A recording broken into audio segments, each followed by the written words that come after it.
Hello dear students, class 7 Hindi lesson first.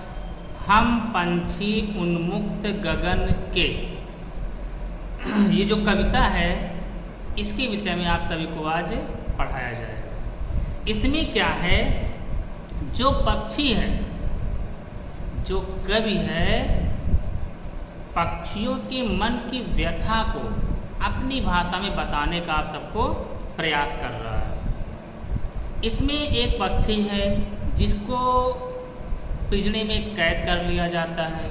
कैद करने के बाद पक्षी जो पिंजरे में कैद है वो अपने मन की व्यथा को व्यक्त कर रही है। अर्थात यदि पक्षी बोलती अपनी मन की व्यथा को कैसे वो व्यक्त करती कि लोग जब उन्हें पिंजरे में कैद कर लेते हैं। तो इसमें पहला देखेंगे, हम पंछी उन्मुक्त गगन के पिंजरबद्ध न गा पाएंगे। हम पंछी उन्मुक्त गगन के पिंजरबद्ध न गा पाएंगे, कनक तीलियों से टकराकर पुलकित पंख टूट जाएंगे। इसके बाद है, हम बाता जल पीने वाले मर जाएंगे भूखे प्यासे, कहीं भली है कटुक निबौरी कनक कटोरी की मैदा से। अब इसमें आप लोग ध्यान देंगे, उन्मुक्त, उन्मुक्त मीन्स होता है आज़ाद या खुले हुए। इसके बाद पिंजरबद्ध, पिंजरबद्ध मीन्स क्या होता है, पिंजरे में कैद होकर।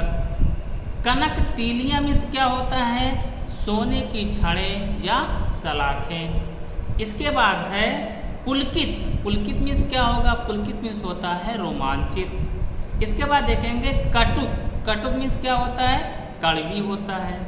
फिर निबौरी, निबौरी मीन्स क्या होता है, नीम का फल होता है। तो इसमें देखेंगे दोनों दो दो एक साथ पढ़ेंगे, ठीक है। तो हम पंछी उन्मुक्त गगन के पिंजरबद्ध न गा पाएंगे, अर्थात इसमें जो कवि है वो कहना क्या चाहता है कि पक्षी कहते हैं कि वो जो हैं खुले आसमान में उड़ने वाले हैं। अर्थात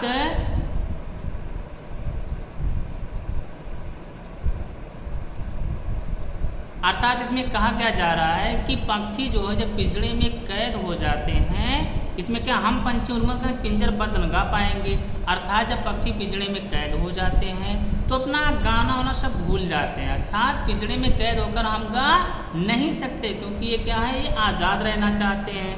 कनक तीलियों से टकराकर पुलकित पंख टूट जाएंगे। कनक में सोने की तीलियों से टकरा कर हमारे जो पुलकित पंख है, रोमांचित पंख है, वो क्या हो जाएंगे, टूट जाएंगे। अर्थात ये कैद होकर रहना नहीं चाहती हैं। हम बहता जल पीने वाले मर जाएंगे भूखे प्यासे। अर्थात पक्षियां कहना चाहती हैं कि नदी झरनों का बहता हुआ जल इनको पीना बहुत अधिक पसंद है। ये भूख प्यास से मर जाएंगे, लेकिन यदि आप सोने की कटोरी में भी उन्हें पानी दिया जाए तो उसे वो पीना पसंद नहीं करेंगे। फिर कहते हैं, कहीं भली है कटुक निबौरी कनक कटोरी की मैदा से। अर्थात सोने की कटोरी में अगर मैदा घोलकर उन्हें दिया जाए उसे वो खाना पसंद नहीं करेंगे। आज़ाद होकर के वो कड़वे नीम के फल को खाना ज़्यादा पसंद करेंगे। ओके। इसके बाद दूसरा देखेंगे, स्वर्ण श्रृंखला के बंधन में अपनी गत उड़ान सब भूले, बस सपनों में देख रहे हैं तर की कुंगी पर के झूले। ऐसे थे अरमान की उड़ते नीले नभ की सीमा पाने, लाल किरण सी चोंच खोल चुगते तारक अनार के दाने। अब इसमें देखेंगे क्या है, स्वर्ण श्रृंखला में होता है सोने की जंजीरें, और प्लस फुनगी, फुनगी मीन्स होता है पेड़ का सबसे ऊपरी भाग होता है। अरमान मीन्स होता है इच्छा। सीमा मीन्स क्या होती है, सरहद। और तारक मीन्स क्या होता है, तारे। इतना क्लियर हुआ। इसके बाद देखो, स्वर्ण श्रृंखला के बंधन में अपनी गत उड़ान सब भूले।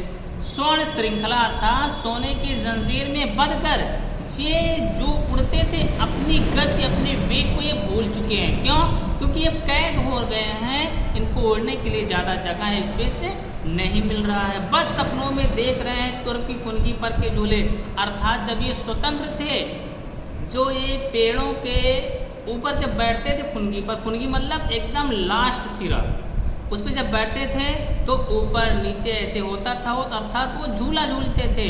अर्थात ये सभी चीज़ें इनके लिए अब क्या हो गई, केवल सपनों की बात रह गई है, वास्तव में वैसा होने वाला नहीं है। क्यों? क्योंकि अब ये कैद हो चुके हैं। ऐसे थे अरमान के उड़ते नीले नभ की सीमा पाने।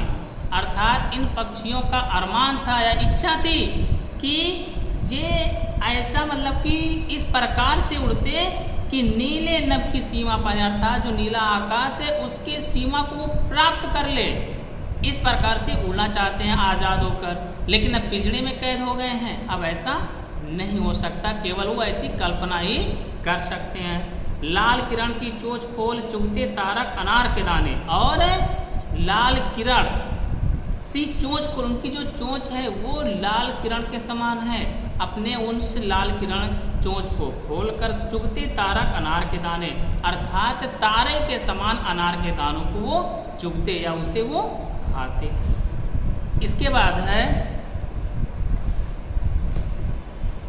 होती सीमा हीन क्षितिज से इन पंखों की होड़ा होड़ी, या तो क्षितिज मिंजल बन जाता या तंती सांसों की डोरी। नीड़ न दो चाहे टहनी का, आश्रय छिन्न भिन्न कर डालो, लेकिन पंख दिए हैं तो आकुल उड़ान में विघ्न न डालो। अब इसमें देखेंगे होती सीमाहीन क्षितिज से, सीमाहीन मतलब जिसकी कोई सीमा ही ना हो। क्षितिज मीन्स होता है वह काल्पनिक स्थान जहाँ धरती और आकाश दोनों एक दूसरे से मिलते हुए दिखाई पड़े, उसे क्या कहते हैं, क्षितिज कहा जाता है। सांसों की डोरी तनना मतलब मृत्यु को प्राप्त हो जाना। इसके बाद है नीड़, नीड़ मीन्स क्या होता है, घोंसला जहाँ वो रहते हैं। फिर है आश्रय, आश्रय मीन्स होता है सहारा या घर हो जाएगा। छिन्न भिन्न करना, छिन्न भिन्न करना मतलब नष्ट कर देना या बर्बाद कर देना। आकुल में होता है बेचैनी, बेचैन या उतावलापन, अर्थात उतावला।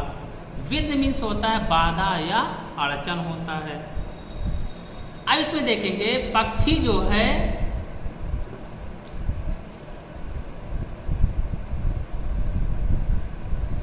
इसमें पक्षी जो है अपने मन की व्यथा किस प्रकार से व्यक्त करना चाह रहे हैं, आप लोग ध्यान से इसको समझने का प्रयास करेंगे कि होती सीमाहीन क्षितिज से इन पंखों की होड़ा होड़ी, अर्थात ये आज़ाद होकर के प्रतियोगिता करना चाहते हैं, आपस में क्या करना चाहते हैं, प्रतियोगिता करना चाहते हैं एक दूसरे से।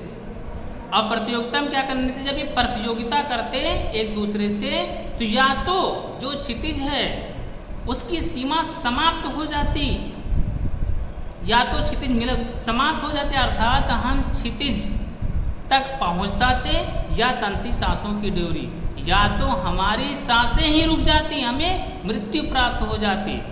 इस प्रकार की ये प्रतियोगिता करना चाहते हैं। नीड़ न दो चाहे टहनी का, आश्रय छिन्न भिन्न कर डालो, अर्थात नीड़ न दो चाहे टहनी का, अर्थात चाहे हमें हमारा जो आश्रय है, चाहे हमें आश्रय मत दो, रहने मत दो किसी स्थान पर, आश्रय छिन्न भिन्न कर डालो। नीड़ मीन्स होता है घोंसला, अर्थात हमें घोंसला बनाने के लिए स्थान ही मत दो, आश्रय छिन्न भिन्न कर डालो, जो हमारा घर है उसे नष्ट कर डालो। लेकिन पंख दिए हैं तो, यदि हमें ईश्वर ने पंख दिया है तो आकुल उड़ान में विघ्न न डालो, अर्थात जो हमारे अंदर आकुल अर्थात जो बेचैनी है, जो उत्सुकता है, उसमें उड़ान में आप किसी प्रकार की बाधा मत पहुंचाओ, अर्थात हमें आज़ादी से रहने दिया जाए, ये पक्षियां कहना चाहते हैं। इस लेसन का केवल यही उद्देश्य है, जो जीव जंतु होते हैं उनको भी आज़ाद रहने का पूर्ण अधिकार है, पूरा हक है।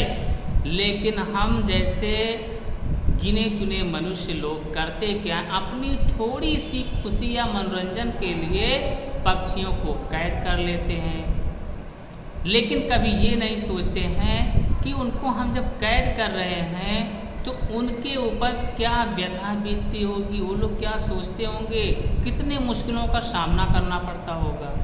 जैसे मान लो हम ही लोग, अगर हम लोगों को कैद कर लिया जाए किसी कमरे में और कहीं पर जाने मत दिया जाए और अच्छे अच्छे भोजन दिया जाए, क्या हम उस कमरे में रहना पसंद करेंगे?